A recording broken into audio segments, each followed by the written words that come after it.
प्यारे बच्चों, विगत दिनों में आप लोगों ने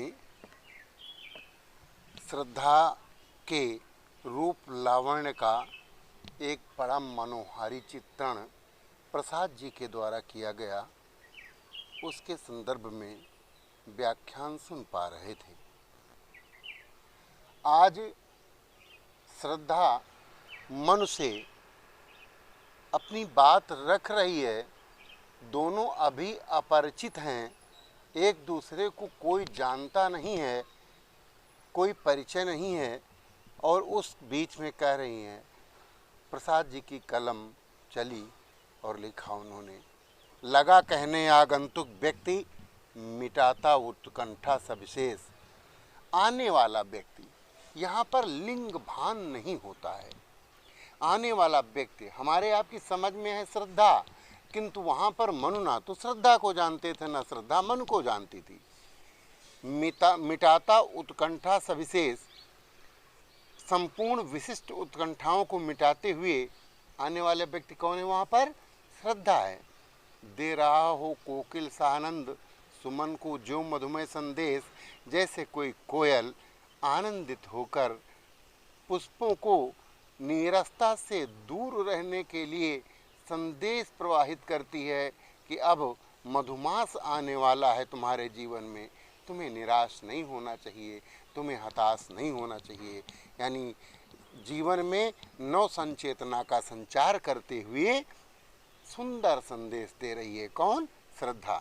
बताती है, अपना परिचय देती है छोटा सा, कि भरा था मन में नौ उत्साह, सीख लूँ ललित कला का ज्ञान, इधर रहा गंधर्वों के देश पिता की हूँ प्यारी संतान। मेरे मन में एक नया उत्साह भरा था कि मैं एक ललित कला का ज्ञान सीख लूँ। मैं इन दिनों गंधर्वों के देश में रह रही थी और वहाँ रहकर ललित कला का ज्ञान सीख रही थी। मैं अपने पिता की बड़ी प्रिय संतान हूँ। दृश्य जब जाती हिमगिर ओर, प्रश्न करता मन अधिक अधीर, धरा की या सिकुड़न भयभीत, आह कैसी है क्या है पीर। जब मेरी निगाह हिमालय की ओर जाती है तो मेरे मन में एक अधीरता की स्थिति आ जाती है और विशिष्ट प्रकार के प्रश्न मेरे मन में हिलोरे मारने लगते हैं कि यह धरती मानो सिकुड़ कर एक जगह एकत्रित हो गई है और संपूर्ण धरती पर जल ही जल दिखाई दे रहा है। और इससे भयभीत होकर के ये कैसी स्थितियां हैं, कैसी परिस्थितियां हैं और क्या पीड़ा है, इसको जानने के लिए बढ़ा मन और चले ये पैर। शैल मालाओं का श्रृंगार, आँख की भूख मिठी या देखा कितना सुंदर संभार। मेरा मन बढ़ चला और मेरे पैर आगे बढ़े, मन के साथ ही मेरा पैर भी आगे बढ़ा। यानी कार्य तभी निष्पादित होता है जब व्यक्ति जो सोचता है उसको करता भी है। तो श्रद्धा ने सोचा, बढ़ा मन, पहले उसने चिंतन किया, फिर चले ये पैर, उसके पैर आगे बढ़े। शैल मालाओं का श्रृंगार, तब उसे सुखद शैल मालाएं जो थीं, पर्वत श्रृंखलाएं जो थीं, उनका सुंदर श्रृंगार दिखाई दिया। आँख की भूख मिटी या देख, आह कितना सुंदर संभार। आँखों की भूख मिट गई, कितना सुंदर दृश्य वहाँ पर सम्मोहित कर रहा था। श्रद्धा कहती कि यहाँ देखा कुछ बलि का अन्न। इस बलि शब्द को विशेष रूप से समझना होगा। बलि का मतलब होता है अपनी कमाई में से मानवता के लिए देने के लिए कुछ अन्न निकाल कर दानार्थ रख दिया जाता है, उसको बलि का अन्न बोलते हैं। भूत हित रत, यह किसका यह दान। भूत माने प्राणी, प्राणियों के हित में लगा हुआ ये किसका दान है जो अन्न यहाँ पर देने के लिए रखा हुआ है। तो इधर कोई है अभी सजीव, हुआ ऐसा मन में अनुमान। मेरे मन में अनुमान हुआ कि यहाँ पर अन्न यहाँ पर देने के लिए रखा हुआ है, तो निश्चित ही कोई न कोई यहाँ सजीव है, ऐसा अनुमान करके हम इस ओर चल पड़े। और तपस्वी शब्द कह के संबोधित करती है श्रद्धा मन को, कहती है तपस्वी क्यों हो इतने क्लांत, वेदना का यह कैसा वेग। आह तुम कितने अधिक हताश, बताओ यह कैसा उद्वेग।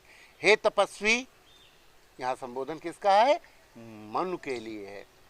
यानी हे तपस्वी अर्थात हे मनु, तुम इतना क्लांत, क्लांत माने थके हारे क्यों हो? वेदना का यह कैसा वेग, और तुम, वेदना माने दर्द, और ये दर्द का, दर्द की तीव्रता क्यों दिखाई दे रही है? आह तुम कितने अधिक हताश, अरे तुम अत्यधिक निराश और हताश दिखाई दे रहे हो। बताओ ये कैसा उद्वेग, ये उद्विग्नता आपकी क्यों है? बहुत ही सुंदर पंक्तियां और परीक्षा की दृष्टि से अत्यंत आवश्यक पंक्तियां, और अपने जीवन में भी एक नई दिशा देने के लिए, अपने जीवन को और अच्छा गतिमान करने के लिए इन पंक्तियों से हम सहारा ले सकते हैं। प्रसाद जी की ये पंक्तियाँ, दुख की पिछली रजनी बीच बिकसता सुख का नवल प्रभात, एक पर्दा या जीना नील छिपाए है जिसमें सुगात। दुख की पिछली रजनी बीच, जो दुख रूपी पिछली रात बीतती है, उसके बाद सुख का सवेरा होता है। सुख का सवेरा कब होता है? जब दुख रूपी रात्रि व्यतीत हो जाती है। एक पर्दा या जीना नील, ये एक जीना, जीना, जीना माने बहुत महीन, एक काले रंग का पर्दा पड़ा हुआ है, छिपाए है जिसमें सुख गात, गात माने शरीर, जिसमें सुख अपने शरीर को छिपाए हुए है। अगर ये पर्दा हट जाए तो सुख दिखाई दे, अगर रात्रि ना हो दुख रूपी तो प्रभात ही प्रभात बना रहे, प्रकाश ही प्रकाश बना रहे। जिसे तुम समझे हो अभिशाप जगत की ज्वालाओं का मूल, हे तपस्वी अर्थात हे मनु, तुमने जिसको ये मान लिया कि ये अभिशाप है, ये वरदान नहीं है बल्कि अभिशाप है, वास्तव में वो अभिशाप नहीं है। जिसको तुमने मान लिया है कि जगत की ज्वालाओं का मूल, कि ये सारी चीज़ें जो घटित हो रही हैं ये सब संसार के कष्ट हैं, संसार के कष्टों का मूल इन्हीं में छिपा है, वस्तुतः ऐसा नहीं है। इसका वह रहस्य वरदान कभी मत इसको जाओ भूल, ये ईश्वर का रहस्यमय वरदान है, इसको कभी नहीं भूलना चाहिए। ईश्वर के रहस्यमय वरदान को, जो ये परिवर्तन होता है, जो आना जाना लगा रहता है, ये क्या है? ये ईश्वर का एक रहस्यमय वरदान है। हे तपस्वी, इसे कभी नहीं भूलना है। लगे कहने मन सहित विषाद, मधुर मारुत से उच्छ्वास, अधिक उत्साह तरंगबाद उठाते मानस में सविलास। तब मनु दुख से भरकर कहने लगे, और एक मधुर माने मीठा, मारुत माने हवा, मधुर हवा की तरह से उनके उच्छ्वास, उनके मन के भाव, मन की आबाद तरंगें निकल पड़ी।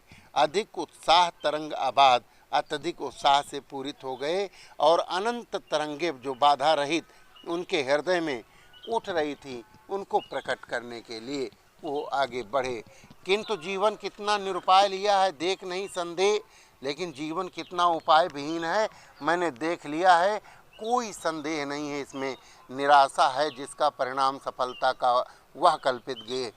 वास्तव में जिसको हम सफलता का कल्पना सृजित घर मानते हैं, वस्तुतः वो कल्पना पूरित घर सफलता का नहीं है, बल्कि अंततोगत्वा हमारे हाथों में केवल निराशा ही परिणाम स्वरूप लगती है, हमको आशातीत सफलता नहीं मिलती। कहा आगंतुक ने ससने, अरे तुम इतने हुए अधीर, हार बैठे जीवन का दांव, जीतते मरकर जिसको वीर। तो आगंतुक अर्थात श्रद्धा ने स्नेह से पूरित होकर, प्रेम से पूरित होकर कहा, अरे तपस्वी तुम इतना अधीर हो गए हो, हार बैठे जीवन का दांव, तुमने अपने जीवन के दांव को ही भुला दिया, हार बैठे हो। जीतते मरकर जिसको वीर, वीर लोग अपने प्राणों का उत्सर्ग करके जिसको जीतते हैं, जिस लक्ष्य को प्राप्त करने के लिए आत्माहुत दे देते हैं, अपने प्राणों की उत्सर्ग दे देते हैं। आज तुम उस जीवन का दांव, जीवन की आशा, जीवन के परिणामों को हार बैठे हो। तप नहीं केवल जीवन सत्य, केवल तपस्या जीवन का सत्य नहीं है। करुण या क्षणिक दीन अवसाद, ये कारुणिक है, ये क्षणिक है, ये दीनता से भरा हुआ है और दुख जनित है। अवसाद माने दुख जनित। तरल आकांक्षा से है भरा, तरल, तरल माने होता है जीवंत, जीवंत आकांक्षाओं से युक्त है।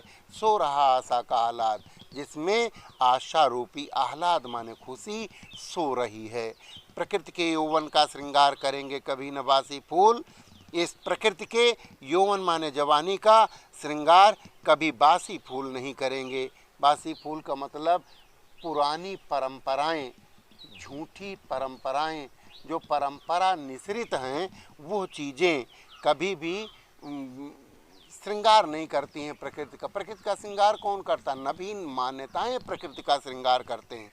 तो नवीन मान यहाँ पर स्थापित करने चाहिए। और श्रद्धा कहती है कि मिलेंगे वह जाकर शीघ्र आ, उत्सुक है उनकी धूल, वे धूल धूसरित होंगे, धूल में मिल जाएंगे, धूल उत्सुकता से उनका सहारा देख रही है। एक तुम या विस्तृत भूखंड प्रकृति वैभव से भरा आमंद, आप अकेले हैं और ये विस्तृत धरती का खंड है और प्रकृति के वैभवों से भरा हुआ है, ऐश्वर्यों से भरा हुआ है। बहुत सुंदर, सटीक और जीवनोपयोगी सूक्त देते हुए प्रसाद जी श्रद्धा के मुखारविंद से कहलाते हैं, कर्म का भोग, भोग का कर्म, यही जड़ का चेतन आनंद। जिस प्रकार का हम कर्म करते हैं वैसा हमें भोग प्राप्त होता है, और जिस प्रकार के भोग की हम आशा करें उस प्रकार के कर्म को करें, तो यही जड़ता का चेतन आनंद है। अकेले तुम कैसे असहाय यजन कर सकते तुच्छ विचार, अकेले तुम कैसे असहाय होकर के कैसे इतनी बड़ी धरती पर यजन कर सकते? यजन माने होता है यज्ञ स्थल, यजन का अर्थ होता है यज्ञ स्थल, यज्ञ माने होता है श्रेष्ठ कर्म। तो ये धरती क्या है? श्रेष्ठ कर्मों का एक स्थल है। तो इस विस्तृत भूखंड को आप श्रेष्ठ कर्मों से अकेले नहीं भर सकते। अगर ऐसा विचार है तो ये बड़ा तुच्छ विचार है, बहुत छोटा विचार है। तपस्वी आकर्षण से हीन कर सके नहीं आत्म विस्तार। हे तपस्वी, आप आकर्षण से हीन हैं, आत्म विस्तार नहीं कर पाए। प्यारे बच्चों, इस जगह से प्रसंग पुनः बदल रहा है, इसलिए क्रमशः आपको जोड़ते हुए अगले वीडियो में हम आगे की बातें रखेंगे। तब तक के लिए बहुत बहुत धन्यवाद। पढ़ते रहिए और अपने नोट्स बनाते रहिए। धन्यवाद।